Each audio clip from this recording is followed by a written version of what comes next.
Dino ya, atau nama lengkapnya Albertus Dino. Asal saya dari Manggarai NTT ya.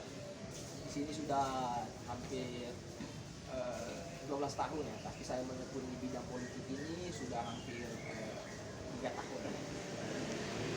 Wah, berarti dari barat ke timur nih Bang ya? Iya. Dari Sabang sampai Merauke. Abang saya ini dari di ujung baratnya, Ah, ujung timurnya. Jadi akur kita ya, bisa belajar iya. bersama lah, berbagi Iya. pengalaman tentang di Aceh dan juga di Indonesia bagian timur ya. Nah, Abang kan nih berdua nih ya bisa kita bilang pemerhati, pengamat lah ya. Ya. Gimana sih Bang keadaan di ujung barat itu Bang? Mulai dari ekonomi dulu deh Bang, gimana Bang? Kalau kita lihat sekarang dan masyarakat merasakan sekarang, pemerintah kita ini, apalagi kita lihat seperti Menteri Ekonomi kita sekarang ini, sangat memperhatikan dan sangat banyak memberi kebijakan-kebijakan pada masyarakat. Bahwa masyarakat yang menengah ke bawah itu sangat selalu diperhatikan, seperti contohnya memberi asupan-asupan seperti beras murah, minyak goreng murah, dan ya lain-lainnya lah Kebutuhan pokok untuk memang, kebutuhan pokok agar masyarakat jangan sampai terjadi seperti zaman-zaman dahulu lah. Berarti di ujung barat nih program ini tepat sasaran ya Bang, sampai ke masyarakat. Ya alhamdulillah selama ini yang kita lihat sangat tepat sasaran, dan sangat dirasakan oleh masyarakat. Dan saya selama ini melakukan survei langsung ke masyarakatnya dan menanyakan langsung ke masyarakatnya. Mereka merasakan. Sebenarnya sama juga sih kalau kita melihat ke Indonesia bagian timur ini, khususnya ketika Jokowi sebagai presiden, masa jabatan Jokowi lah sejak tahun 2014 sampai sekarang. Kalau kita lihat situasi politik sebelum masa Jokowi itu ya, kesan bagi masyarakat Indonesia Timur itu bahwa pemerintah itu terlalu kebijakannya itu terlalu Jawa sentris. Artinya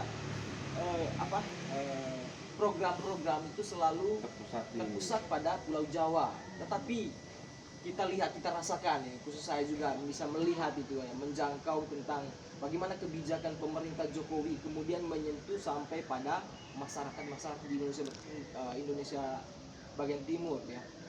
Program-programnya itu bisa menjangkau ya, hingga kemudian bisa dirasakan lah oleh masyarakat Manggarai Timur, masyarakat Indonesia Timur. Nah, itu. Lalu kemudian kita lihat situasi ekonomi ya pada masa pandemi ini. Kita bukan hanya Indonesia sebenarnya mengalami krisis ekonomi pada masa pandemi ini ya, negara-negara lain juga. Tetapi kita lihat bahwa Indonesia itu bisa mempertahankan ekonominya itu karena kebijakan-kebijakan yang dibuat oleh pemerintah, khususnya melalui Kementerian Ekonomi ya. Banyak program yang dikeluarkan oleh Kementerian Ekonomi oleh Pak Erlangga itu kemudian menyentuh sampai masyarakat menengah ke bawah. Misalnya program peduli pada UKM itu ya. UKM ya itu ya. Bisa dirasakan oleh masyarakat itu. Berarti kalau di timur juga tepat sasaran Bang? Iya. Sangat menyentuh, sangat dirasakan oleh masyarakat kebijakan. Nah, hingga kemudian kalau kita melihat lebih jauh ya, apalagi sebentar lagi masuk tahun politik ya, sebentar lagi masuk pemilu. Apalagi kita dengar sekarang kan banyak beberapa tokoh yang kemudian diberitakan akan menjadi calon presiden. Salah satunya yang saya dengar itu adalah Pak Erlangga Hartarto. Dan sejauh yang saya baca, sejauh yang saya dengar dari pemberitaan juga dari beberapa lembaga survei juga, akhir-akhir ini nama Pak Erlangga itu semakin naik, elektabilitasnya semakin naik. Bisa menyaingi beberapa tokoh, misalnya Pak Ganjar yang sebelumnya dari beberapa lembaga survei itu selalu berada di urutan pertama gitu ya. Tetapi kemudian akhir-akhir ini nama Pak Erlangga itu sudah dibicarakan oleh masyarakat. Dan juga kita rasakan, kita lihat dari survei itu tadi, dari survei-survei itu kemudian nama Pak Erlangga kemudian berada di urutan nomor 1 elektabilitasnya. Berarti sebenarnya masyarakat ini sudah tahu ya, Iya. Peran Pak Erlangga dalam menjaga kestabilan ekonomi waktu COVID itu ya Bang? Ya tentunya sangat tahu. Apalagi kan Pak Erlangga itu sebagai Menteri Ekonomi ya. Lalu kemudian dia juga sering kali, berapa kali dia ke Labuan Bajo itu ya, mengunjungi, bertemu dengan nelayan gitu ya, memberi sumbangan secara langsung kepada nelayan gitu ya. Hingga kemudian nama Pak Erlangga itu sudah mulai dibicarakan ya. Melekat di hati. Ya, sudah dibicarakan oleh masyarakat lah gitu. Itu. Jadi bukan hanya di bagian timur saja. Oh gitu ya. Di bagian barat juga sekarang sudah mulai dibicarakan. Itu Menteri Perekonomian kita itu ternyata sekarang sangat menyentuh dengan masyarakat. Sangat Karena peduli lah, peduli pada jadi masyarakat kehidupan ini masyarakat. Mengetahui dan merasakan selama perekonomian kita ini Pak Ertanto ini dia sangat memperhatikan. Jadi banyak kebijakan-kebijakan yang dikasih, dari bantuan langsung tunai, bantuan sembako dan apapun yang ada di masyarakat menengah ke bawah itu mereka sangat merasakan sekarang. Jadi masyarakat ini jadi buah pembicaraan. Berarti Menteri Perekonomian kita ini sangat baik, sangat memperhatikan kita. Apa salahnya kalau kita memilih dia? Dan saya pernah melakukan survei langsung, menanyakan kepada masyarakatnya langsung, bila mana besok akan kita adakan pemilu langsung, siapa kira-kira di antara beberapa tokoh yang akan kita pilih menjadi? Mereka langsung menjawab. Pertanyaan saya belum selesai, mereka langsung menjawab, wah kalau begitu lebih baik kita pilih Bapak Erlangga Hartanto, karena kebijakan-kebijakan dia sangat baik, karena dia orang-orangnya sangat memperhatikan kita ini. Begitu. Dan juga kalau saya lihat ya, beberapa kebijakan yang dibuat oleh Pak Erlangga itu berkaitan dengan Kementerian Ekonomi ya, itu tidak terlepas dari pengalamannya di pemerintahan. Betul. Kita tahu bahwa Pak Erlangga itu sudah ada di pemerintahan itu sejak tahun 2004 ya. Dia sudah pertama menjadi dewan di DPR ya. Kemudian masuk ke pemerintahan pada masa SBY. Menjadi menteri apa pada waktu itu? Menteri Industri. Lalu kemudian masa jabatannya Jokowi 2 periode itu juga Pak Erlangga ada di dalam pemerintah itu. Jadi jangan heran kalau misalnya bahwa kebijakan-kebijakan yang dibuat Pak Erlangga itu menyentuh pada kehidupan masyarakat, karena dia tahu, karena dia sudah punya pengalaman, punya data tentang masyarakat Indonesia pada umumnya ya. Itu. Jadi kalau misalnya Pak Erlangga maju untuk menjadi calon presiden, bagi saya itu dengan pengalaman itu sangat cocok sekali, sangat cocok dengan pengalaman dia sudah lama di pemerintahan, tahu seluk-beluknya bagaimana mengatasi resesi, mengatasi krisis ekonomi. Betul. Jadi menurut saya, apalagi dari beberapa survei tadi menunjukkan itu, menampilkan bahwa Pak Erlangga itu sangat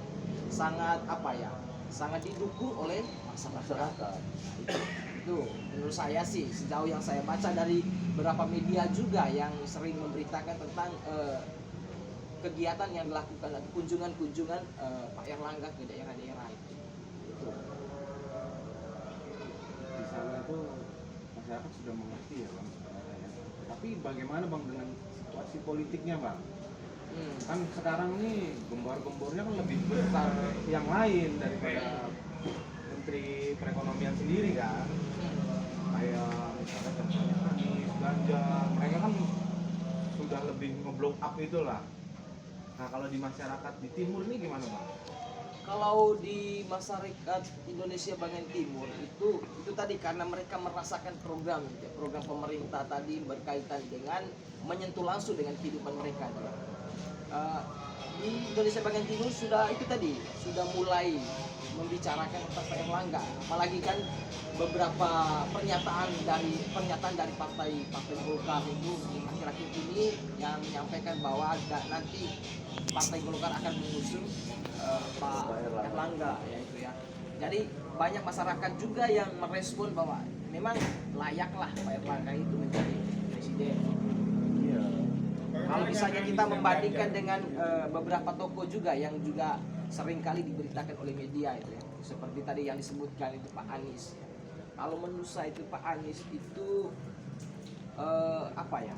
Kalau kita berkaca pada ketika dia menjabat sebagai gubernur di DKI gitu ya. Jakarta. Menurut saya itu banyak kebijakan-kebijakan Pak Anies itu yang kemudian tidak direalisasikan gitu ya. Misalnya rumah apa tuh yang program Bantuan nol rupiah ya, 0%. Nah, DP 0% itu tidak direalisasikan. Selesai. Tidak ada itu. Jadi banyak program-program yang kemudian tidak direalisasikan oleh apa? Oleh Pak Anies. Menurut saya sih kalau disandingkan dengan pengalaman-pengalaman itu kemudian, Ya, jadi kalau kita lihat di bagian barat, nah, di wilayah-wilayah saya juga di bagian Sumatera, bagian Pulau Jawa juga. Dan selama saya menjalankan survei lah sampai ke timur juga. Jadi selama ini masyarakat ini sudah tidak bego, masyarakat ini sudah pada pinter. Sudah pada pinter mereka. Kenapa saya bilang begitu? Waktu saya melakukan survei, mereka mengatakan kenyataannya seperti Anies contohnya.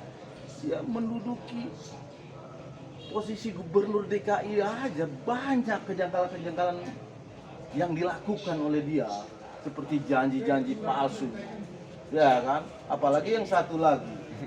Wah, panjang nih Bang ya kalau ngomongin politik Menjanjikan, nih. bukan menjanjikan aja, cuma jalan-jalan doang. Hanya itu yang dilakukan. Tapi kalau Erlangga Hartarto kita bisa buktikan, tanya ke masyarakat langsung. Nah, mereka sudah mengatakan bahwa Erlangga Hartarto lah yang oke untuk menjadi presiden ke depan. Wah, panjang nih Bang ya kalau bicara politiknya. Nanti kapan-kapan kita bincang lagi Bang. Wah, makasih banget nih Bang infonya. Sama-sama. Dari barat ke timur nih. Akhirnya kita tahu nih gimana kondisi di sana nih. mantap. Iya, makasih ya Bang ya. Oke, assalamualaikum warahmatullahi wabarakatuh.